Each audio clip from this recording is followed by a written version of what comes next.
This is my ঠাম্মাস recipe আলু বড়ির ঝোল। খুব কম তেল মশলা ব্যবহার করে এই আলু বড়ির ঝোল বানানো হয়। Actually this is not my ঠাম্মাস recipe, I said little bit wrong. এটা আমার ঠাম্মার শাশুড়ি, মানে আমার বাবার ঠাম্মার রেসিপি এটা। তো এটা কিন্তু আমার ঠাম্মার কাছ থেকে শেখা, সেই জন্য আমি ঠাম্মা রেসিপি বলেছি।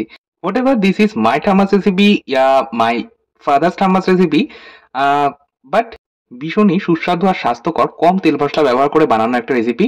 তার জন্য আমি এখানে আলু ব্যবহার করব। একটা মাঝারি সাইজের আলু খোসা ছাড়িয়ে ধুয়ে রেখেছিলাম, সেটাকে আমরা প্রথমে লম্বা করে টুকরো করে তারপর সেটাকে আবারও মাঝখান থেকে চপ করেছি, অর্থাৎ টুকরো করেছি। আর যেভাবে আমরা বাঙালিরা সাধারণত আলু চচ্চড়ি বা আলুর তরকারির জন্য আলু কাটি, সেভাবে কিন্তু একটু চৌকো করে টুকরো করে নিয়েছি। আলুর পাশাপাশি প্রয়োজন পড়বে সজনের ডাঁটা। সজনের ডাঁটা এই সময় কিন্তু বাজারে ইজিলি পাওয়া যাবে, আর অবশ্যই এই সজনের ডাঁটা খাওয়া কিন্তু ভীষণই ভালো। আচ্ছা, ডাঁটাটাকে আমরা ৩ থেকে ৪টে ডাঁটা ব্যবহার করেছি।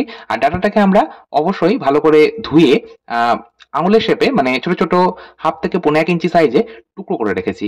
আর ডাঁটার উপর একটা হালকা আঁশ থাকে, সেই আঁশটাকে ছাড়িয়ে নিলে কিন্তু ডাঁটাটা টুকরো হয়ে যাবে। এছাড়াও প্রয়োজন পড়বে একটা বেগুন ব্যবহার করব। বেগুনের ওপরের যে বোটা বা মাথার কাছের অংশ রয়েছে সেটাকে প্রথমে কেটে বাদ দিয়ে নেওয়ার পর লম্বালম্বি ভাবে টুকরো করে তারপর সেটাকে আমরা আবারও মাঝখান থেকে টুকরো করে নিলাম। একটু বড় করেই টুকরো করতে হবে। এবার আমরা রান্নাটা শুরু করছি। কড়াইয়ের মধ্যে দিয়ে দিলাম সর্ষের তেল।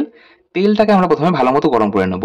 By the way, let's me assure that কড়াইটা কিন্তু ময়লা নয়। কড়াইটায় আমরা এর আগে আলু ভেজেছি, সেই জন্য কিন্তু কড়াইটা এরকম একটু কালো দেখাচ্ছে। আলু ভাজার পরেই কিন্তু আমরা এই রান্নাটা করছি, সেই জন্য আর কড়াইটাকে ধুইনি। যাই হোক, কড়াইয়ের মধ্যে ১ চামচ সরষের তেল গরম করে আমি ১ মুঠো বড়ি ভাজতে দিয়ে দিলাম। এখানে সম্পূর্ণ বাড়িতে বানানো বড়ি ব্যবহার করা হচ্ছে। আপনারা চাইলে বাজারে কেনা বড়ি ব্যবহার করতেই পারেন, তবে বাড়িতে বানানো বড়ির স্বাদ কিন্তু একেবারেই আলাদা। আমরা বড়িটাকে জাস্ট হাই ফ্লেমে ২ মিনিট নাড়াচাড়া করে ভেজে একটা আলাদা পাত্রে নামিয়ে নিলাম। তারপর ওই একই কড়াইয়ের মধ্যে দিয়ে দিচ্ছি খুব সামান্য সর্ষের তেল, জাস্ট ১ থেকে ১.৫ চামচ হবে। তেল অতিরিক্ত ব্যবহার করব না এই রান্নায়। আর বড়ি ভাজার সময়ও কিন্তু অতিরিক্ত তেল দেবে না, কারণ যতটা তেল দেবেন বড়ি কিন্তু সম্পূর্ণ তেলটাই শুষে নেবে বা সোক করে নেবে। সেই জন্য খুব সামান্য তেল দিয়ে বড়িটা ভেজে তুলে নিতে হবে।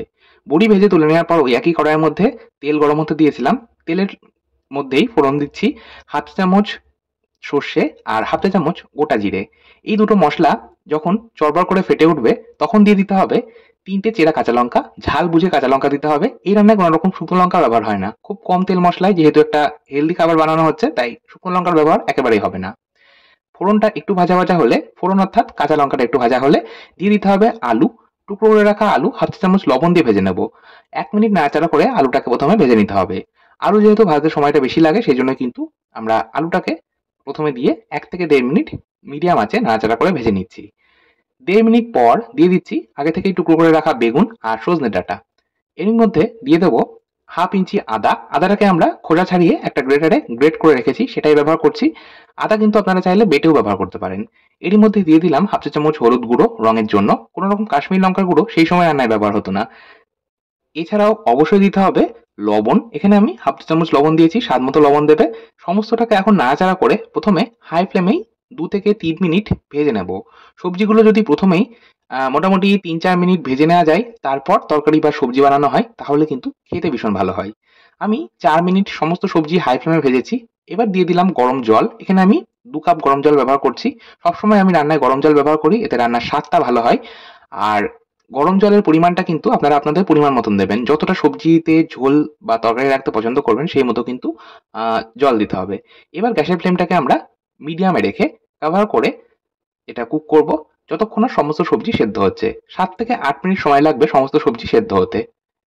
আমার লেগেছে। যাই হোক, এবার সমস্ত সবজি সেদ্ধ হয়ে যাওয়ার পর ঢাকা চাপা সরিয়ে নিয়ে দিয়ে দিতে হবে, আমি দিয়ে দিচ্ছি বড়ি। বড়িগুলো তো আগেই ভেজে রেখেছিলাম, সেটাকে আমরা হাতের মধ্যে এইভাবে একটু ভেঙে নিয়ে দেবো। হাতের মধ্যে ভেঙে নিয়ে বড়িগুলো দিয়ে দিচ্ছি। তবে অবশ্য আপনারা চাইলে গোটা গোটা বড়িও কিন্তু ব্যবহার করতেই পারেন, সেটা সম্পূর্ণ আপনাদের নিজস্ব চয়েস। সমস্ত বড়ি দিয়ে দেওয়ার পর আমরা দিয়ে দিচ্ছি ভাজা জিরের গুঁড়ো।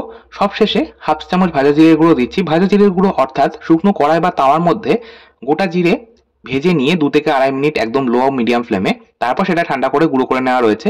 এই রান্নায় কিন্তু আর অন্য কোনো রকম গুঁড়ো মশলা ব্যবহার হবে না, শুধুমাত্র ভাজা জিরের গুঁড়ো ব্যবহার হবে।